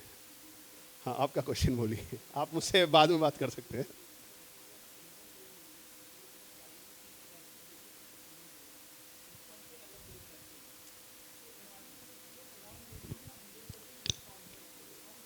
नहीं, वो आप फिर उसमें फंस जाएंगे, मैं इसीलिए मना कर रहा हूँ ना आपको। आप वो आपका वही वाला क्वेश्चन है जो उन्होंने पूछा, उसके लिए मैंने कहा अपन इसके बाद में बात कर सकते हैं, ठीक है? हाँ, नेक्स्ट हम क्या ले लें सर? वैल्यूएशन। एक छोटा सा यही एग्जांपल अगर मैंने आपसे पास जब भी आया हूँ 2, 3 साल 4 साल से पहले, यही चल रहा है मोटा मोटी स्लाइड, ज़्यादातर वही है। एक छोटा सा एग्जांपल रखा है आपके सामने, 10,25,000 रुपये की कार है, कुछ लॉयल्टी बोनस वोनस बहुत तरीके के होते हैं, वो 25,000 का समथिंग वो दे दिया। 20,000 इज अ लॉजिस्टिक चार्जेस, कुछ लोग इसको रिम्बर्समेंट ऑफ एक्सपेंसेस कह देते हैं, कुछ हैंडलिंग चार्जेस कह देते हैं, कुछ अलग अलग नाम से कह देते हैं, हार्डली मैटर। आरटीओ 150 और टोटल 30 लिया। नाउ जीएसटी किस वैल्यू के ऊपर चार्ज होगा? This is what a precise question. Argument of the department is 11,80,000, not sorry 12 lakh rupees, मतलब 1025 minus 25 10 lakh plus 2 lakh. Departments argument is 12 lakh. 12 पर कोई नहीं दे रहा है, 10 के ऊपर ही दे रहे हैं सब लोग। कुछ लोग 10,20,000 के ऊपर भी दे रहे हैं, कुछ लोग 10 लाख के ऊपर कार का दे रहे हैं, 20,000 के ऊपर 18% दे रहे हैं। तो अलग अलग प्रैक्टिस चल रही है। आरटीओ और इंश्योरेंस के ऊपर मैं बेसिस बताता हूं कि व्हाट इज बेसिस की कई बार दिमाग में आता है ये आरटीओ इंश्योरेंस तो हमारा कोई लेना देना ही नहीं है, फिर ही हमसे क्यों मांग रहे हैं आरटीओ। इसके अलावा उसका एक सेकंड में बस एक रेफरेंस आपको लीगल बता देता हूं। I think I missed it in somewhere in slide, let me tell you. मैं बता देता हूं आपको, प्रोविजन में सुना देता हूं है क्या वैसे ही।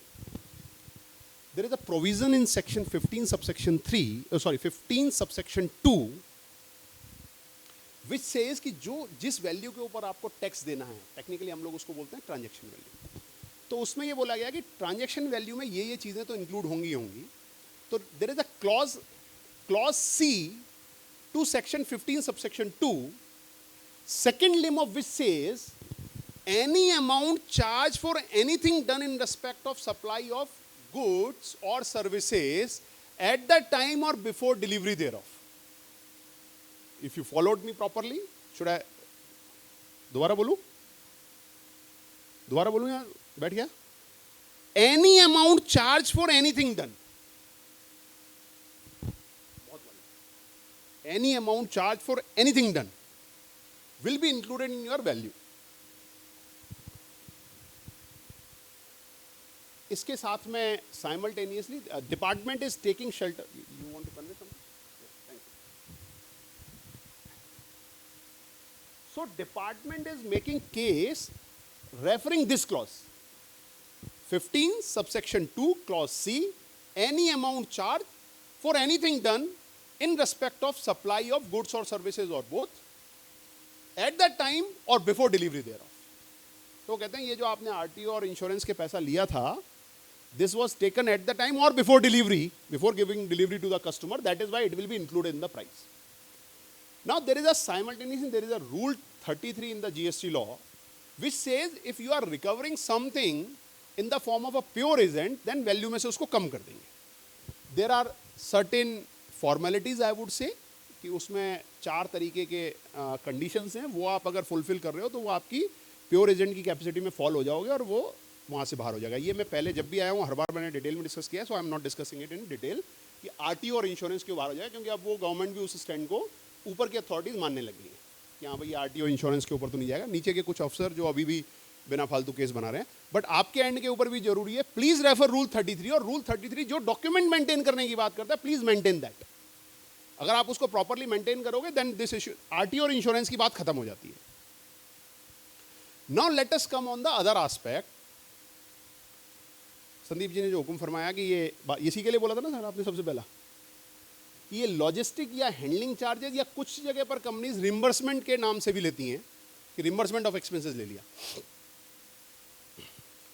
ये चीज को जीएसटी लगे, और इनफैक्ट जीएसटी के अलावा अगर मैं बात करूं तो इसके ऊपर एग्जैक्टली सेम इशू और लॉ की लैंग्वेज भी एग्जैक्टली सेम थी। जो जीएसटी का मैंने भी आपको एक वर्डिंग सुनाया, any amount charge for anything done in respect of supply of goods और सर्विसेज, ये जो मैंने सुनाया आपको, ये ही वैट में लिखा हुआ था एज इट इज पहले, चाहे वो वैट आप राजस्थान का उठा लो, महाराष्ट्र का उठा लो, वेस्ट बंगाल का उठा लो, सब जगह एग्जैक्टली सेम था। तो ये क्वेश्चन उस टाइम भी उठता था, और इनफैक्ट अभी तक केसेस चल रहे हैं। अब उठेंगे तो नहीं क्योंकि वो खत्म हो गया वैट, लेकिन जो ऑलरेडी कई लोग बने हुए हैं, किसी के केसेस ये वैट में बने हुए, लेकिन हाँ कम लोगों ने बोला। तो ये जो केस हैं, I would like to discuss it in context of VAT. क्यों? क्योंकि वैट का जो लॉ है और जो जीएसटी का लॉ है एग्जैक्टली आइडेंटिकल है, जो लॉ की लैंग्वेज है बिल्कुल सेम है। तो उस कंटेक्स्ट में ये समझने में थोड़ा सा आसान रहेगा। आपके स्क्रीन के ऊपर मैंने ये आरवैट एक्ट और महाराष्ट्र वैट एक्ट इंटेंशनली लिखे। आप देखोगे जो मैंने अभी आपको जीएसटी एक्ट की लैंग्वेज सुनाई थी, वही लैंग्वेज यहां भी मिलेगी जो आपको अंडरलाइन हो रखी है यहां पर। Any sum charge for anything done by the dealer in respect of goods और services rendered. Maharashtra VAT act including any sum charge for anything done by the seller. West Bengal law any sum charge for anything done by the dealer. So जब आप language देख रहे हो तो सब जगह की सेम मिल रही है, यही की यही लैंग्वेज जीएसटी एक्ट में 15(2)(c) एग्जैक्टली आइडेंटिकल लैंग्वेज है। ये मैंने इसलिए आपको दिखाए थे क्योंकि वेस्ट बंगाल तो यहां बैठा हूं इसलिए दिखाने थे, राजस्थान और महाराष्ट्र मैंने इसलिए आपको दिखाया so that you get convince की सेम लैंग्वेज है, क्योंकि वहां ज्यूरिस्प्रूडेंस डेवलप हो चुका है इसके ऊपर, वहां इसके ऊपर ज्यूरिस्प्रूडेंस डेवलप हो चुका है already. So you should get to know कि हाँ भाई एग्जैक्टली आइडेंटिकल लैंग्वेज वहां पर है। अब एक क्वेश्चन ये आता है, क्या इसमें ये लिखा है लॉजिस्टिक चार्जेस इंक्लूड होंगे या हैंडलिंग चार्जेस इंक्लूड होंगे? आंसर इज नो ना। क्या लिखा है यहां पर? Any amount charge for anything done, fine.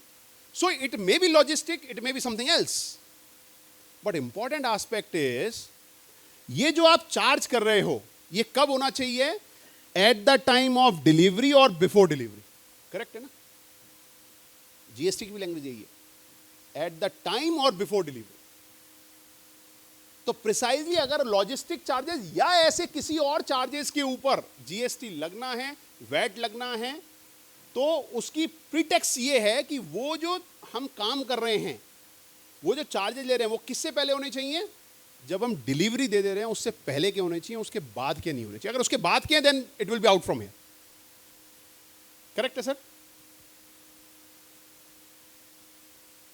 अभी जो आप लॉजिस्टिक चार्जेस ले रहे हो डिलीवरी के पहले के होते हैं, डिलीवरी के टाइम के होते हैं, उसके बाद के होते हैं? क्या चीज? पहले के ही होते हैं। सर होता क्या है ये लॉजिस्टिक चार्जेस?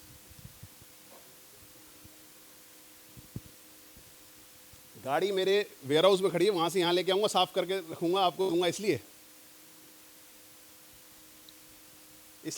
तो फिर वो एक्स शोरूम का क्या मतलब है? लिखते ना एक्स शोरूम रेडी है, अरे वो तो आप वेयर हाउस से ले आए होगे ना यहाँ पर, उसके बाद ही तो शोरूम पे आई है गाड़ी। सर वो आप ऑफ द रिकॉर्ड वाली बात कर रहे हो तो उसकी बात अभी नहीं करते, बाद में कर लेंगे। अच्छा, आरटीओ के खर्चे की बात कर रहे हो, आरटीओ के लिए जो आपने असिस्टेंस की आपकी फीस की बात कर रहे हो? बहुत चलो गुड। एनीवे, सो सी यहां पर बड़ा इंपॉर्टेंट है ये समझना कि कभी भी देखिए टैक्स लॉ में ना नॉमेनक्लेचर इंपॉर्टेंट बिल्कुल नहीं होता, ये लीगली सेटल्ड है। जैसे मैंने अभी अभी बोला था ना एफओसी हटा दो, नहीं हटाओगे तो क्या केस तो फिर भी वही रहना है, लेकिन वो हटाने से सिर्फ वो जो नीचे वाले जो फाइंडिंग्स होती हैं वो नीचे वाले ऑफिसर जो खाली वो नाम से चलते हैं वो हो जाएंगे, but otherwise it is settled कि कभी भी आपका जो नाम किसी ट्रांजेक्शन का आप क्या दे रहे हो, नॉमेनक्लेचर आप क्या दे रहे हो, it doesn't affect your treatment of your transaction. Tax treatment change नहीं होता नॉमेनक्लेचर से। तो इसी तरीके से लॉजिस्टिक चार्जेस हो सकता है, आपने मुझे ये कहा मेरी गाड़ी वेयर हाउस में रखी है, गंदी हो गई, उसको साफ करूंगा, साफ करके यहां लेके आऊंगा, इस बात के चार्जेस है। अभी किसी ने मुझे उधर से ये बोला नहीं वो जो रजिस्ट्रेशन का हम जो सर्विसेज दे रहे हैं या फैसिलिटी दे रहे हैं उसके चार्जेस है। करेक्ट है ना? Quite possible. सो मेरा आंसर ये है, आपने जो आंसर दिया, मैं आपको टैक्स आंसर दे रहा हूं आपके फैक्ट्स में, तो जो आपने फैक्ट्स बताया कि मैंने जो लॉजिस्टिक चार्जेस या हैंडलिंग चार्जेस लिए हैं वो इस बात के हैं कि गाड़ी बेचने से पहले वेयर हाउस में खड़ी थी, वहां से लेके शोरूम पे आया, उसको साफ किया, इस बात के चार्जेस हैं, इट विल बी इंक्लूडेड, बात खत्म। वैट भी लगेगा, जीएसटी भी लगेगा, कोई दाएं बाएं की बात ही नहीं है। अब आ जाता हूं जो सर ने क्वेश्चन बोला फैक्ट कि भाई हमने क्या किया, गाड़ी तो बेच दी, लेकिन गाड़ी बेचने के साथ में उसको रजिस्ट्रेशन कराने के लिए हमारा कस्टमर कहाँ भागता फिरेगा, उसको हम ही ये सर्विस दे देते हैं कि हम रजिस्टर, क्योंकि वो भी जाना नहीं चाहता, हमारे लिए अच्छा नहीं जाना चाहता, तो हम ही उसको रजिस्ट्रेशन की असिस्टेंस दे देंगे। Now the question to be examined is कि ये जो रजिस्ट्रेशन गाड़ी का कराने के लिए जो आप असिस्टेंस दे रहे हो, अपनी सर्विसेज दे रहे हो, इज इट प्री डिलीवरी और post delivery?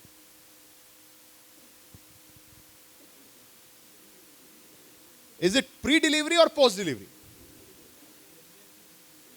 As per MV act pre delivery है, ओके, रियलिटी में पोस्ट डिलीवरी है, प्री डिलीवरी है। ओके, टू व्हीलर में अलग हो गया है sir. MV act two wheeler के लिए अलग है और फोर व्हीलर के लिए अलग है क्या? अच्छा, okay. If can you refer me the provision MV act, which section? अच्छा, नहीं फिर कोई बात नहीं। हाँ, very good, very good, very good, okay. So आपने जो लोकल आपके कलेक्टर के या जो भी एडमिनिस्ट्रेटिव ऑफिसर है उसने ये इंस्ट्रक्शन दिया कि आप गाड़ी को इनको फिजिकली हैंडओवर नहीं करोगे जब तक आपका वो रजिस्ट्रेशन इंश्योर नहीं हो जाए। करेक्ट है ना? यही तो बात है। I'll not agree with your words. I'll have to be very careful with each and every word, so I will not be, I'm not aligned to you actually. What is sale?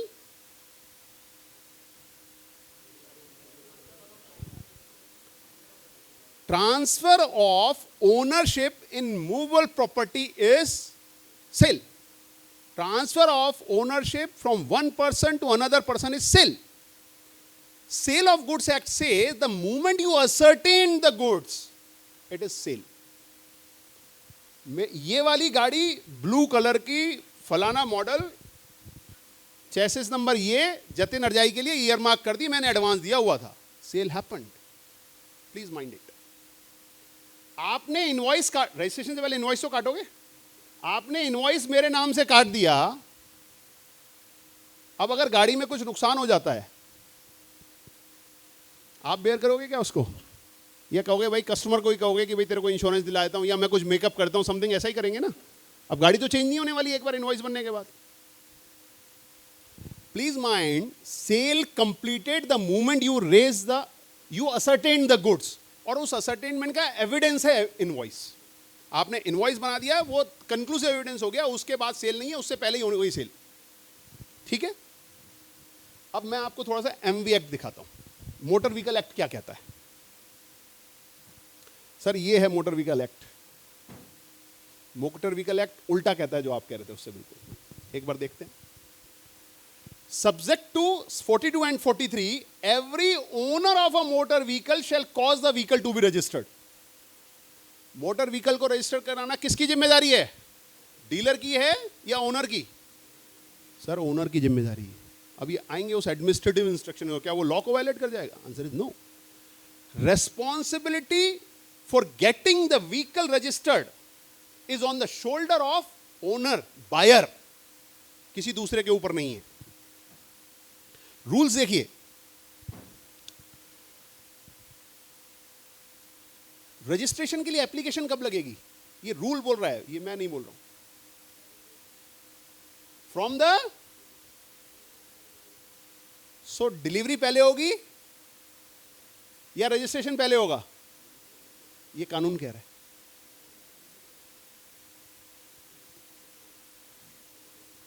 Sir क्या बात कर रहे हैं? देखिए देखिए, पहले delivery होगी, उसके बाद, अभी आते हैं सर आपके पॉइंट को एड्रेस करेंगे, डोंट बॉदर अबाउट इट। वो कैसे लॉ और वो एडमिनिस्ट्रेटिव ऑर्डर कैसे सिंक्रोनाइज है, I will come to it. But पहले लॉ तो पढ़िए, ये भारत सरकार ने, ये संसद का बनाया हुआ है, इसको आपके कलेक्टर का ऑर्डर चेंज नहीं कर सकता। अरे सर अभी मैं आता हूं ना उसके ऊपर, रुकिए तो सही। पहले ये इसको अप्रिशिएट तो कीजिए कि कानून में ये लिखा है। आपको गूगल मारना है, गूगल मार लीजिए, देखिए कहीं मैं गलत तो नहीं कह रहा। Please take out take a MV Act. You all are dealing in this particular field. MV Act, MV rules आपके पास होने चाहिए। उसमें देखिए क्या लॉ क्या कह रहा है। नंबर 1, रजिस्ट्रेशन कराना किसको है? ओनर को, बायर को। नंबर 2, रजिस्ट्रेशन के लिए अप्लाई कौन करेगा? ओनर करेगा, बायर करेगा। कब करेगा? डिलीवरी लेने के 7 दिन के अंदर अंदर। डिलीवरी लेने से पहले कर सकता है क्या? कर ही नहीं सकता। पहले डिलीवरी होगी, then there will be a, within 7 days उसको अप्लाई करना। ठीक है, now this aspect was being raised, जैसे आपने अभी सबने कहा ना, इसी तरीके से ये तो एक जनरल परसेप्शन है। ये आपके यहाँ का ही थोड़ी है, पूरे हिंदुस्तान में यही हो रखा है कि भाई वो डिलीवरी जब तक नहीं दोगे जब तक कि रजिस्ट्रेशन नहीं हो जाए। नंबर प्लेट नहीं लग जाए, नंबर नहीं आ जाए, समथिंग समथिंग एक्सेट्रा एक्सेट्रा। यही एस्पेक्ट एक हमारे टैक्स ऑफिसर ने ले लिया, क्योंकि साहब ये तो डिलीवरी तो बाद में होती है, पहले रजिस्ट्रेशन होता है। तो डीलर ने जो आर्ग्यूमेंट दिया अपना कोर्ट में, वो क्या दिया, this was the matter, same matter जो मैंने आपको वैट एक्ट के प्रोविजन इसलिए देखा क्योंकि M VAT, Rajasthan VAT, West Bengal VAT और जीएसटी एग्जैक्टली आइडेंटिकल है इस इशू के ऊपर, ठीक है। तो व्हाट हैपेंड इन महाराष्ट्र, सबसे पहले बता रहा हूं मैं आपको महाराष्ट्र में व्हाट हैपेंड। यही इसी के ऊपर जो अपना लॉजिस्टिक चार्जेस थे, इसके ऊपर जीएसटी लगा, वो वैट लगा दिया गया। डीलर ने यही प्ली लिया, क्या प्ली लिया, मतलब पहले मैं डिलीवरी देता हूं, उसके बाद मैं बायर के बिहाफ के ऊपर रजिस्ट्रेशन लगाता हूं। टैक्स ऑफिसर तो मानने वाला थोड़ी है, आप ही नहीं मान रहे, वो कहां से मानेगा। आप ही अपने फेवर की बात नहीं सुनना चाह रहे, हाँ कह रहे नहीं नहीं पहले डिलीवरी होती है, तो वो तो कभी सुनेगा ही नहीं, और उल्टा हम और मिलेगी, हाँ साहब होता तो ऐसे ही है। So this argument was taken in Maharashtra, matter went up till high court, नीचे वालों ने भी बात नहीं सुनी, फर्स्ट अपील वाले ने भी नहीं सुनी। सो फिर फाइनली ट्रिब्यूनल में गया, ट्रिब्यूनल अप्रिशिएटेड दिस, ट्रिब्यूनल ने ये चीज अप्रिशिएट किया और ट्रिब्यूनल ने एसएससी के फेवर में दिया, हाँ पहले डिलीवरी है बाद में रजिस्ट्रेशन है।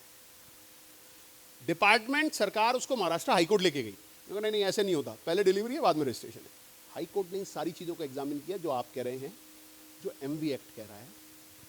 उसके बाद जो समरी में अगर मैं आपको प्रोपाउंड करके बताऊं कि पूरे समरी, लंबा चौड़ा जजमेंट है बट समरी में अगर इसकी बात समझें तो वो ये है कि पहले हमेशा सेल होती है, द मोमेंट सेल हुआ, सेल होते ही बायर ने कंस्ट्रक्टिव डिलीवरी ली, देन ही authorised the dealer for getting his registration done, क्योंकि जब तक उसका व्हीकल ही नहीं हुआ वो ऑथराइज कैसे करेगा आपको। This is what has been, analysis has been made by the Honorable High Court. कि what happened? First there was a constructive delivery, उसके बाद जो सेल कंप्लीट हो गई ना, the moment invoice raised, sale completed, अब वो गाड़ी उसकी हो गई है बायर की। सो यही एस्पेक्ट एग्जामिन होने के बाद उन्होंने कहा कि जो आप डीलर जो असिस्टेंस दे रहा है, that assistance is given post constructive delivery. इसलिए ये जो लॉजिस्टिक चार्जेस हैं ये इस डेफिनेशन में शामिल नहीं होंगे। Any amount charge for anything done in respect of supply of goods at the time on और बिफोर डिलीवरी वाली बात, तो इसलिए शामिल नहीं होंगे। This is what has been discussed in Sehgal auto riders case in case of by the honourable Bombay High Court. अब मैं अभी जब बैठा था, आपसे भी बोला शायद मैंने, और बहुत मैं कॉमनली ये कहता हूं कि टैक्स लॉज में जो मैटर अपने फेवर में आते हैं वो सिर्फ ये बेसिक लॉ जितना हम एनालिसिस कर रहे हैं इसकी वजह से इससे ज़्यादा, कई गुना ज़्यादा टेक्निकल रीजन से अपने फेवर में आते हैं।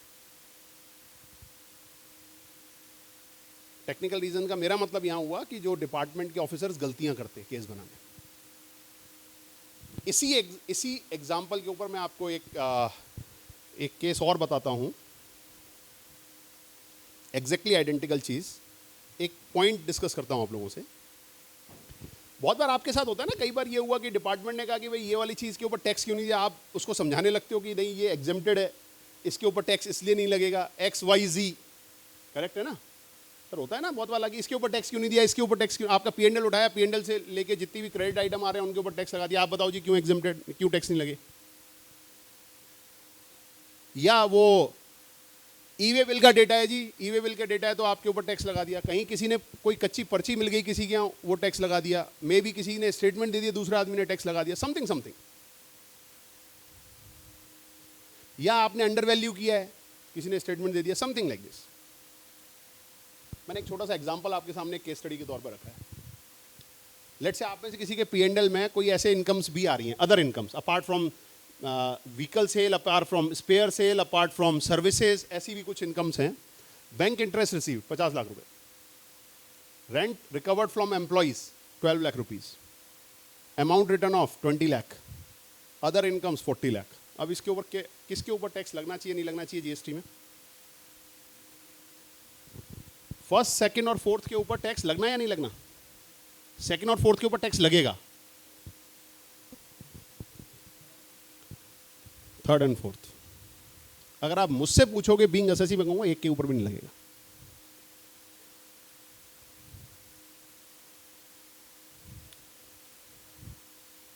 मैडम वो क्वेश्चन ही नहीं है इनपुट रिवर्स का।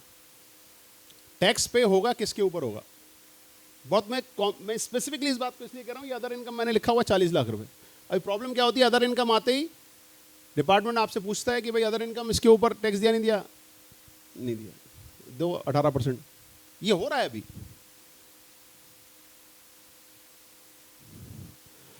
आपने नहीं दिया और डिपार्टमेंट ने इस अदर इनकम को अदर इनकम टैक्स करके टैक्स लगा दिया। इससे इजी केस हो ही नहीं सकता किसी प्रोफेशनल के लिए। इससे इजी केस हो नहीं सकता। ये let me tell you why I am saying so. Please mind settled principle. Settled principle of law is कि ये पर्टिकुलर आइटम के ऊपर टैक्स लगेगा, इस एक्टिविटी के ऊपर, इस ट्रांजैक्शन के ऊपर टैक्स लगेगा। ये प्रूव करने की responsibility lies on the shoulder of the revenue officer. हम उल्टा पढ़ते हैं। हम क्या करते हैं, टैक्स क्यों नहीं लगेगा इसकी रिस्पॉन्सिबिलिटी अपने शोल्डर के ऊपर लेके चलते हैं। वो ऑफिसर पूछ रहा है इसके ऊपर क्यों नहीं लगेगा, भाई तू बता क्यों लगेगा। जब तक आप इस अदर इनकम के अंदर नहीं गए, आपको क्या पता इस अदर इनकम के क्या है, कुछ भी लगा दिया। GST is a tax on supply, it is not tax on income. GST is a tax on supply. Until unless you enter into it, you check कि ये है क्या, ये सप्लाई है या नहीं है। आपको कैसे पता चलेगा ये टैक्स है? Let me give you live. अच्छा, इसके लिए अगर आप लेट मी फॉरगॉट, सॉरी, ये मैं कहां से बता रहा हूं आपको? You may write it, a very renowned Supreme Court judgement on this. जो सीए साहब यहां जितने भी बैठे वो कम से कम नोट कर सकते हैं। K P Varghese, celebrated judgement of Supreme Court, जिसमें सीधा क्या लिखा कि burden to prove taxability lies on the shoulder of the department. There cannot be reverse burden.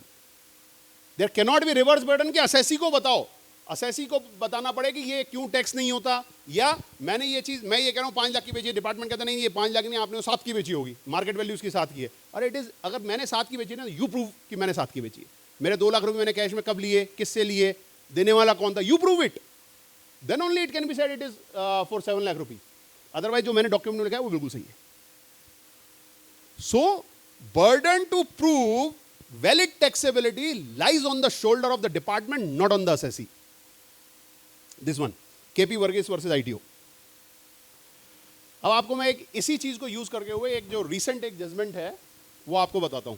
ये अपना इसका है, मर्क के डीलर हैं TNT Motors. What happened in this? Let me tell you.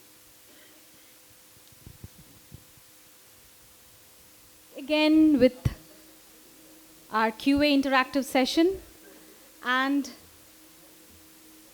here we have Mr. Sandeep Agarwal as a moderator, and Mr. Jatin Harjai will be facing the questions. This is a request to all to please listen to the questions that are put up and the answers given such that there are no repetition of questions. Thank you.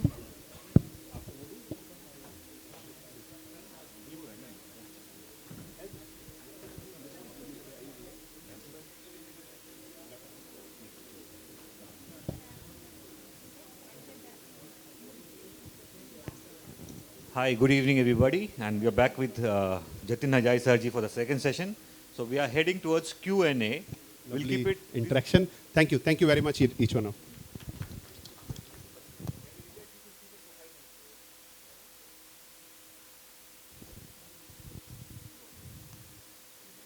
I would request Mr. Sandeep Agarwal. Sarat, I would request Mr. Soham Mishra, State Chairperson, FADA West Bengal, and Mr.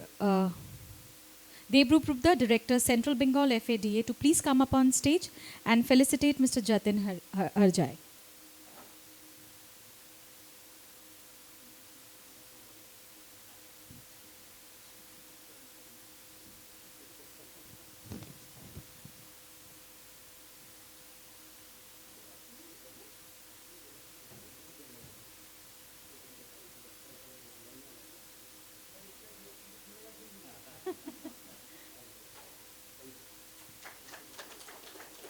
Thanks a lot, sir. So we would request a photograph, sir, please. Mr.